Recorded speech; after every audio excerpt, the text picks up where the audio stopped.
how do we, let's narrow it down to a young person, a university student who is in that position of, maybe there's part of it that's disingenuous and it's a little bit of just like, I like to be outraged for outrage's sake.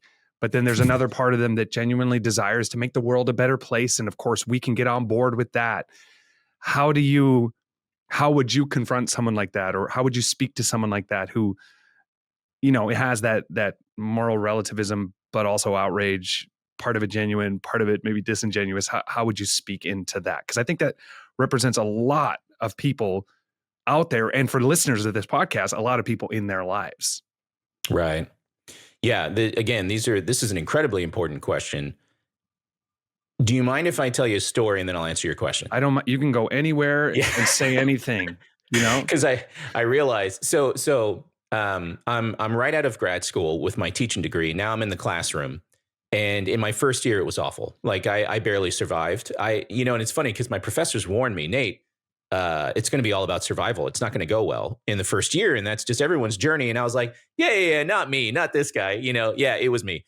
And I remember at the end of the first year, just reevaluating, like, what is the biggest concern for me? The biggest concern was I had students. So I taught two things in high school. It was literature and debate. And the biggest concern that I had as a teacher was students who did not want to learn. And so I'm like, how do I get them to want to hear what I have to say?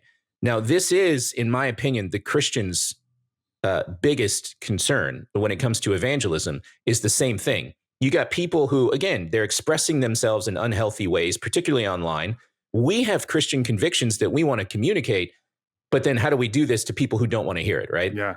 So at the end of my first year of teaching, I went away and I was like, what do I do? I was praying.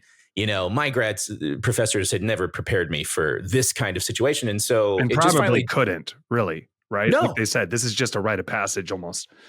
No. And I would ask them because I was still in contact with them, and they didn't know.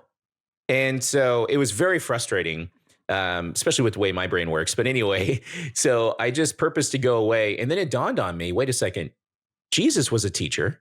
Yeah. And so what I did was, with my sort of educational knowledge and training, I went back that summer and I studied the teaching methodology of Jesus. And so that's a very long lead up to this. What I see with Jesus is something similar, although the details are completely different, historically, contextually, all of that. But he would lead by asking questions. And that is what the biggest takeaway, I think, for your audience, for mine, that I could communicate right now, is when you run up against somebody, whether online or in person, and they're expressing themselves in all these ways, don't lead off by just saying, well, here's why you're wrong, and here's my Christian convictions, and you need to be quiet. Just put the focus on the person that you're talking to, whoever they are, and just start asking some key questions about themselves, getting them to reveal more and more about who they are, why they think the way they think. And when the worldview slips out, which it will, because guess what? Everyone has one. Yeah.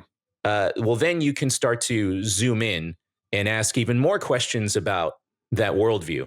This is what Francis Schaeffer kind of talked about, which again, I mean, we're talking about a repeat of the 60s. I mean, Schaeffer was in that sort of pocket of time. But Francis Schaeffer called this tearing the roof off. Yeah. And that right there, we can say a lot more, but that is the approach that I would suggest people take. This is what I do.